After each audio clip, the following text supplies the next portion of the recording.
이 시대에 희망이 있는가? 현재 인간 모두가 인정하는 확실한 진리는 무밖에 없다. 여기서 인간의 근본적인 불안이 생긴다. 이런 상황의 인간은 본능적으로 아모스 8장의 현상을 보인다. 북에서 남으로 동에서 서로 헤매이면서 먹을 것, 마실 것이 아니라 하나님의 말씀을 찾고 있다. 자신이 살고 있는 이 시대를 정확히 파악하고 이 시대를 위한 복음은 무엇인지를 찾고 있다. 새 시대를 위한 세수를 부대에 담아야 세상에 제공해야 한다. 담아서 제공해야 한다. 이것이 우리의 사명이다. 네, 그래서 결과적으로 앞서서 얘기한 것처럼 중세는 존재, 즉 신의 도움을 받아서 신과 함께 세상을 이상적인 국가, 이상적인 인간, 이상적인 세계로 만들고 싶었지만 천주교가 이제 국가 권력을 잡고 국가 권력과 결탁하면서 괴물로 변했죠. 그래서 인류가 신물을 느끼고 이제 거기서 벗어났고, 그다음에 20세기에 신 없는 세계를 인간의 힘으로 한번 신이 시도하다 실패한 걸로 여겨지는 이상적인 국가, 이상적인 인간, 이상적인 세계를 만들어 보자 하는 그 지식인들의 그런 어떤 계획과 열정이 있었죠. 예, 그것은 이제 그런 세상을 실제라 하면서 이제 실제에 대한 숭고한 그런 경외심을 갖고 어떤 희생을 치르더라도 신이 없는, 신과 단절된 세상을 인간의 힘에 의해서 만들어 보자 이런 것이 있었는데 불행스럽게 또 뭐 공산주의라든지 전체주의라든지 제국주의 이런 사람들의 노력이 성공을 하게 되면 꼭 이제 국가 권력을 잡게 되고 또 천주교가 그랬던 것처럼 괴물로 변하죠. 그래서 또 망하게 되는 거죠. 그래서 결국은 또 그런 인간의 열정과 노력, 숭고한 정신이 이제 망해버렸죠. 네, 그러고 나서 이제 20세기 후반, 지금 21세기에 들어서면서 이 세상은 이제 무주 공산이 되어버린 거예요. 이 세상을 어떻게 에, 이끌어가고 어떻게 할 것인지 하는 작정 자체가 없습니다. 그래서 천주교도 망했고 이제 인간이 세상을 만들어보고자 하는 그 20세기 중반까지의 열정, 숭고한 어떤 대상 자체가 없어져 버렸죠. 그러고 나서는 이제 이 세상에 그동안에 노력했던 수많은 뭐 기록들이나 결과물들이 자료나 어떤 형태로 남아 있었는데 뭐 기독교가 2000년 동안 쌓아왔던 것도 다 무용지물이 돼버렸고요. 또 뭐 20세기에 일어났던 공산주의, 전체주의, 제국주의 같은 이들이 시도했던 그런 모든 것들도 그 망하면서 이제 다 무용지물이 됐죠. 그러고 나니까 마치 광야에서 모든 자료가 싹 없어진 것처럼 다시 광야 시대가 됐죠. 그래서 아마 교회 시대를 사정리해서 광야 교회 시대라고 하는데 그 말이 잘 붙은 것 같아요. 잘 설명된 것 같아요. 그러니까 이걸 어, 또 다른 의미의 출애굽을 해석해 본다면 이제 이 이스라엘 백성 히브리 민족이 애굽에 내려가서 400년 동안 문화적인 교육을 받았죠. 거긴 발전된 당시 최고의 문명 국가였던 이집트에서 뭐 종교라든지 뭐 하여튼 뭐 문물의 지식이나 영향을 다 받아서 신분은 노예였지만 이제 문화 민족이 된 거죠, 사실은. 그런데 이제 그것이 광야로 나와서는 다 무용지물이 됐죠. 백지가 돼버린. 다 버려야 될 것이에요. 뭐. 그래서 이제 어, 이스라엘 백성 히브리 민족은 광야에 나와서 모든 걸 다시 시작해야 됐죠. 그동안에 있던 것들이 오히려 에, 그 가나안 땅에 들어가는데 그 방해밖에 안 됐기 때문에 이제 다 제거를 해버리고 백지 상태에서 다시 시작한 거죠. 그것처럼 지금 인류 문명이 그동안에 뭐 역사를 통해서 이루었던 것들을 다 제거해 버리고 현재 남은 것은 다 제거하고 남은 건 뭐냐면 바닥이 돼 바닥. 그 무한입니다. 무한. 무한과 유한만 남은 거예요. 뭐 철학적으로 보면 이제 무라고도 표현할 수 있고 죽음이라고도 신앙적으로 표현할 수 있겠지만 바디오는 그걸 무한이라고 표현했어요. 무한. 철학 이전, 종교 이전에 유한한 인간이 그냥 날로 맞닥뜨릴 수 있는 상태가 무한해. 우리는 무한으로 내 던져진 거지. 그래서 이제 현대인들은 지난번에 우리 사회학 책도 봤는데 그 책에 보면 확실한 진리를 딱 한 가지만 인정하고 있어요. 사람이 죽는다는 거. 무한이죠, 무한. 유한은 인간이 이제 무한으로 되돌아간다는 거 하나밖에는 확실한 진리는 없다. 뭐 기독교나 뭐 다른 종교나 뭐 철학이 되게하는 것들은 소수 집단의 그런 개인적인 견해고 일시적인 담론에 불과하지 전 세계를 아우를 수 있는 그런 담론은 아니다. 진리도 아니고 그냥 특정인들만 좋아하는 하나의 이데올로기, 그들의 유익한 정신이나 사상으로 보고 있는 거지. 전 세계를 뭐 중세 기독교 유럽을 다 대륙을 지배했던 것 같은 그런 형태는 아니라는 거죠. 그래서 이제 지금은 그래서 바디오도 보면 무한과 유한이라는 책을 썼는데 언제 기회가 되면 한번 보고 싶어요. 여기에 그 큰 도움이 될지는 모르겠는데 제목 자체가 그 사람의 철학의 한 부분을 단면을 보여주고 있는 것이죠. 그래서 인류는 지금 무한 위에 있는 유한의 상태에 그거로 되돌아간 거예요. 철학 이전, 종교 이전에 원래 고대 철학 이전에 인간의 상태로 되돌아간 거죠. 이것이 이제 인간에게 가장 두려움을 주는 거예요. 인간이 이제 희망도 없고 앞으로 어떻게 세계가 전개될지 자기가 사라질지를 모르다 보니까 그 두려움으로 다가서는데 사르트는 이제 공포와 불안을 나눠서 얘기를 했죠. 그래서 불안은 아무것도 없는 데서 오는 두려움. 그러니까 이제 지금의 인간은 그 과거에 뭐 천주교 시대 같으면 뭐 종교의 율법을 어겨갖고 이제 벌 받겠지 이런 두려움이었는데 그 이제 공산주의나 이런 20세기의 그 실제에 대한 시대에는 공산주의 사상에 뭐 반역하면 이제 뭐 죽겠지 이런 두려움이었는데 지금의 두려움은 그런 게 다 없어지고 나니까 오히려 무한회부터 오는 두려움이죠. 그런 것은 이제 불안이라고 그래요. 공포는 대상이 있는 거고. 그러니까 아마 중세 기독교에서나 그 20세기에 실제 시대에 있었던 두려움은 이제 공포라고 보면 되고 공산당이나 천주교 당국에 벌 받을 걸 두려워하는 거니까. 그러나 지금은 모든 게 다 없어진 광야 시대가 돼버렸으니까 이제 여기에서 오는 두려움은 이제 불안이죠. 무한에서부터 오는 불안. 그래서 모든 사람은 이제 불면증이 쌓이고 다 두려워하고 있는데 그것은 무한으로 되돌아간 상태가 되니까 그런 거예요. 그래서 인간은 무한은 아무것도 없는 상태로 되돌아가고 싶었는데 무한 그리고 거기에는 자유. 근데 일단 유한인 인간이 무한에 이제 이렇게 맞서서 그 앞에 서고 보니까 이제 그 뭐는 케일케르고 말하는 실존하고 좀 달라요. 거기는 이제 케일케르는 전제로 하나님을 전제에 두고 한 얘기고 여기는 그냥 무한입니다. 무한.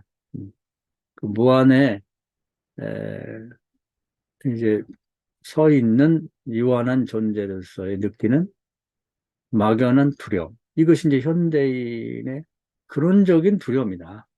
그런 걸 얘기하고 있는 거죠. 우리가 이걸 한번 깊이 생각하실 필요가 있어요. 이게 이제 우리 지금 현재 살고 있는 시대의 상황을 가장 정확하게 보고 있는 거예요.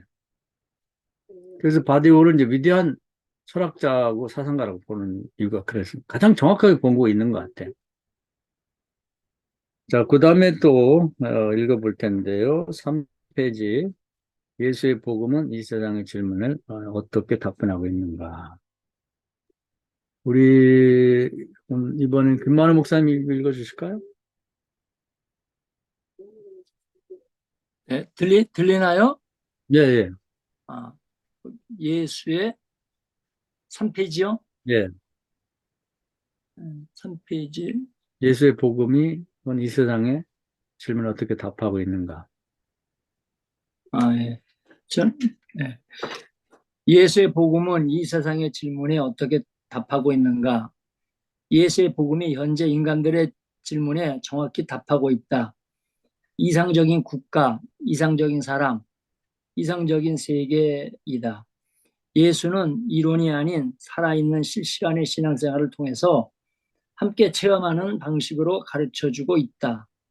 풍랑이 일어난 배 안에서 신학적인 이론을 설명하지 않았다.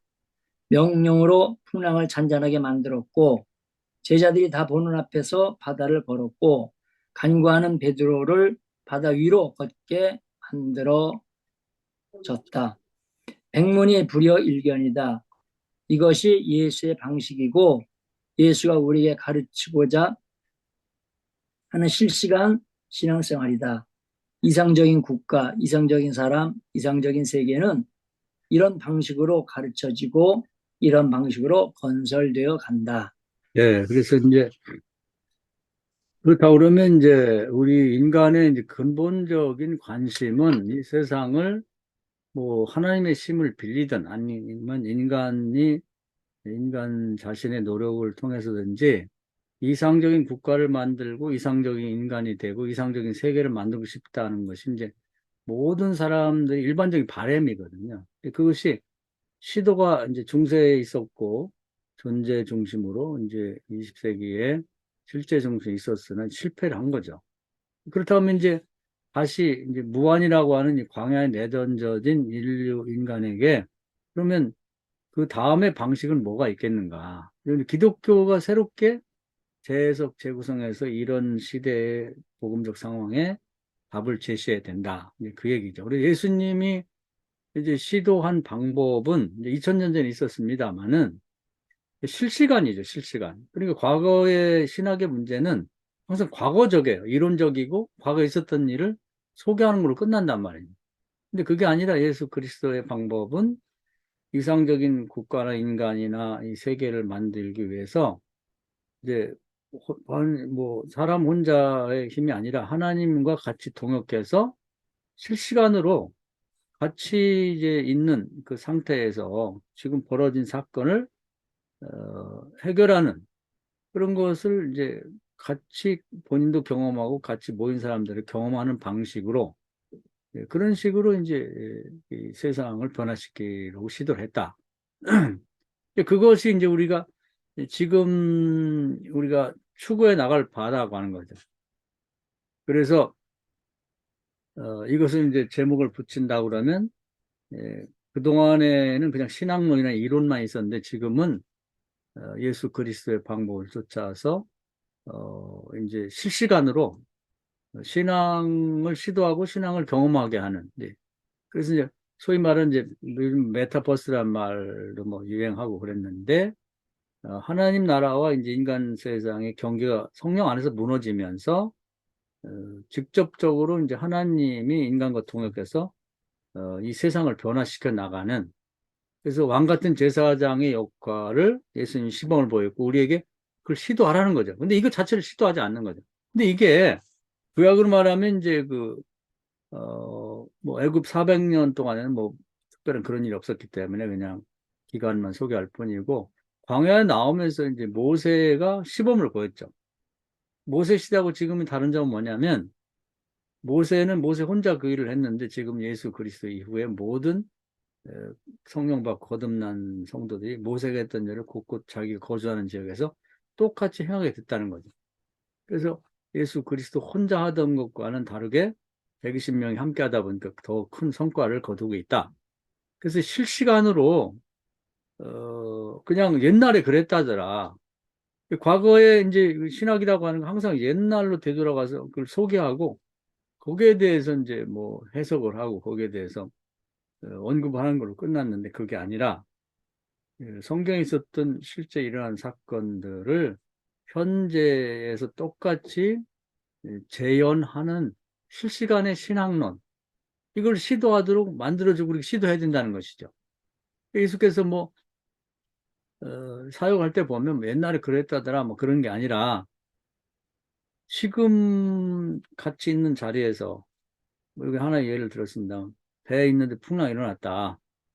그러면 바다를 걸어 오시고 그리고 이제 풍랑을 잔잔케 하시고 또 베드로가 물 위를 걷고 싶다 그러니까 걸어오라고 그래 걷게 만들고 이런 신앙생활을 추구해야 된다는 겁니다. 그것이 예수께서 이제 우리에게 말해주고 싶었던 것이고 또 뭐 아까로 다시 돌아가면 첫 아담이 범죄 이전에 에덴 동산 했던 일이 그런 일이었다는 거죠. 그래서 예수께서 보여주고 우리에게 내가 하는 이 일을 이제 너희들이 해라. 이렇게 요구하고 있다는 거죠. 근데 우리가 그동안의 신학론이라고 하는 것은 그걸 배제시키고 항상 뭐 성경에 뭐 누가 이랬다더라 저랬다더라 뭐 구약이 이랬고 신약이 이랬다. 그래. 알았죠? 이해되었습니까? 믿습니까? 깨달으셨습니까? 아멘. 그럼 집으로 돌아가십시오. 그리고 끝이에요. 그런 신앙생활을 해왔기 때문에 그런 이제 기독교가 그 영향력을 잃어버렸고 이제 앞으로 이제 다시 무한과 유한으로 돌아간 이 시대에 뭔가 아모스 8장처럼 먹을 거 마실 것이 문제가 아니라 이런 시대에 도대체 뭘 어떻게 생각하고 말하고 행동할 건가를 궁금해하는 사람들에게 가르쳐야 될 것이 바로 이것이다. 그런 얘기입니다. 그래서 거기에 대한 답변을 주고 있는데 이 방식을 통해서 한 개인이 이상적인 인간이 되는데 어떤 인간이 되냐면 왕 같은 제사장의 역할을 하는 거 하나님이 원래 의도했던 이상적인 인생의 모습, 사람의 삶의 모습이다. 그래서 본인도 이상적인 인간이 되고 그리고 자기 주변에 있는 사람들도 이런 사람이 되도록 도와주고 또 자기를 둘러싸고 있는 피조물의 세계에도 이상적인 그런 세계가 되도록 돕는 역할을 해야 된다. 그래서 로마서 8장은 모든 피조물들도 이 하나님의 뜻에 합당한 저주가 풀린 이상적인 환경이 되기를 기대하고 하나님의 아들들이 와서 그걸 해주기를 바란다. 이렇게 돼 있는 것이거든요. 그래서 여기는 하나의 사례를 들었지만 이런 하나님과 사람이 직접적인 관계를 통해서 이 이상적인 인간도 되고 이상적인 나라도 만들고 이상적인 세계도 만들어 가야 된다고 하는 예수님이 가르침이 거기에 있다는 거죠. 그래서 실시간이냐 아니면 옛날 거 공부하는 걸로 끝나냐 요 얘기를 하려고 하는 거예요. 인간이 죽었다고 말을 해버리니까 예수는 죽고 사람은 죽고 나는 죽고 예수는 살았다고 하는 식이 돼버리고 철학에서도 뭐 주체는 죽었다고 그러고 주체는 숨겨져 있다고 그러고 이렇게 얘기를 해버리니까 이 일을 주님을 대신에 해야 될 우리가 이 일을 하지 않고 있는 게 문제라는 거죠. 자, 이건 뭐 설명이 굉장히 길게 해야 될 부분인데 뭐 간단하게만 얘기를 해봤습니다. 자, 믿음의 성장 과정 또 이번에는 최민수 목사님 읽어주실까요?